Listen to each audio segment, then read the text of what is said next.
La clase pasada yo les decía que nosotros estábamos dibujando, cometiendo algunos errores, ¿sí? Todos los objetos que vemos aquí se ven del mismo color, sin distinción, ¿sí? El terreno, las líneas del terreno tienen una característica muy distinta, o debe tenerla en el plano, debe estar expresado de manera muy distinta a lo que es los muros en corte. Porque los muros en corte es algo que se va a materializar, el muro se va a materializar, se va a construir, y al estar en corte quiere decir que tiene que destacarse, tener un peso importante en el plano para que se lo visualice fácilmente. En comparación de eso, el terreno es simplemente una línea imaginaria, no existe. Yo puedo dibujar un muro medianero, en cuyo caso lo que va a existir es el muro medianero. Puedo poner un alambrado, en cuyo caso lo que va a existir es el alambrado. Pero el límite del terreno no existe. Si yo no he puesto nada y me voy al terreno donde voy a construir mi casa, que ya hay varios terrenos baldíos, uno al lado del otro, yo en principio no voy a distinguir cuál es mi terreno, dónde termina mi terreno del vecino, ¿sí? El agrimensor tendrá que hacer poner las estaquitas correctas para que yo pueda empezar a marcar los límites y a construir. Pero si no, no puedo identificarlo. Entonces la línea del terreno es una línea imaginaria, no está materializada. Por lo tanto, no puede representarse en el plano de la misma manera que una línea del muro en corte, que es algo que tiene que destacarse y tener mucha fuerza. ¿Está claro? Entonces, ustedes cuando dibujan el plano y después cuando lo imprimen, tienen que tener en cuenta esos aspectos de representación, que en realidad no es que valen para AutoCAD, sino que valen para cualquier representación que hagan en papel, en virtual o como sea. Tienen que marcar las diferencias entre los distintos elementos que dibujan. Eso tiene que ver con la representación, no con el programa.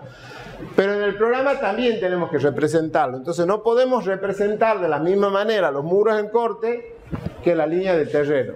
¿Está bien?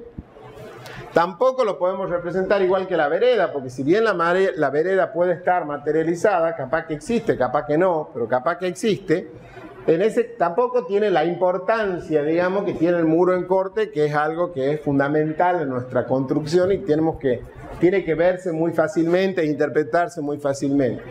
Y sin embargo aquí tenemos un conjunto de líneas sin ninguna expresión, todas nos están diciendo lo mismo. Y por lo tanto esto nos lleva a confusión, nos complica la lectura del plano. ¿Está claro? No, esto es relativamente sencillo porque todavía tenemos pocas líneas, pero entonces más o menos podemos llegar a interpretar, pero en la medida que vayamos agregando cosas, cada vez se hace más complicado si nosotros no establecemos alguna forma para diferenciar un objeto del otro a través de algún mecanismo. Por lo tanto, nosotros hasta ahora hemos dibujado mal, ¿sí? Porque hemos dibujado todo con la misma importancia y en la misma capa, que es lo que yo le estaba haciendo algún comentario en la clase pasada, pero hoy lo vamos a ver un poco más en detalle. Hoy lo que vamos a ver de entrada o al principio son las propiedades de los objetos. Vamos a ver algunas de las propiedades que pueden tener los objetos en AutoCAD. Vamos a ver cómo se lo configura y cómo conviene administrar, digamos, esas propiedades para que el trabajo sea más eficiente, ¿sí?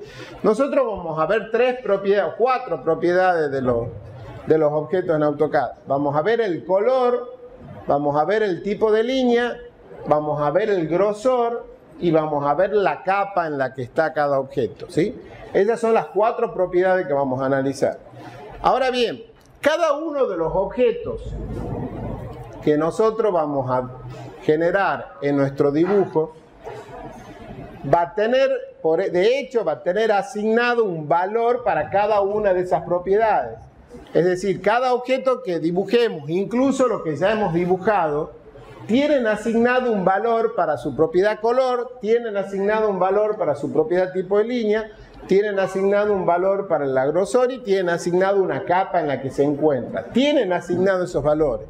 Porque como hablábamos también en la clase pasada, como nosotros partimos de nuestro dibujo, ¿sí? Cuando comenzamos nuestro dibujo, partimos de una plantilla base. En esa plantilla base ya hay configurada muchos aspectos.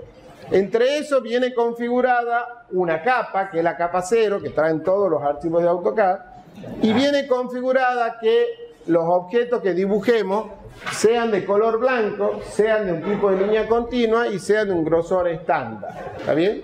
Por lo tanto, cuando nosotros dibujamos líneas sin haberle dicho nada, línea o cualquier otro objeto, sin haberle dicho nada, sin haber especificado características específicas para esas propiedades, el programa lo que hace es tomar los valores actuales y esos son los que utiliza.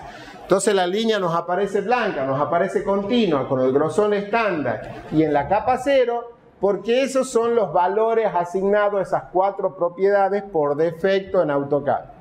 ¿Está claro hasta aquí? ¿Sí o no, chicos?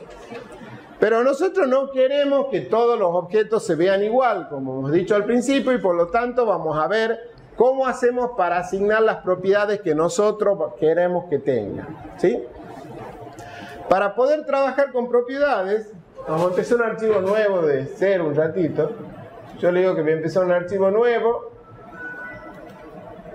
Me pregunta la plantilla. Acuérdense que siempre que empiece un archivo nuevo, el programa me va a preguntar la plantilla que vamos a utilizar.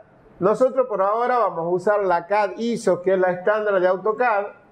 Hoy vamos a crear una plantilla propia y en función de eso y a partir de eso vamos a empezar a trabajar con nuestra plantilla.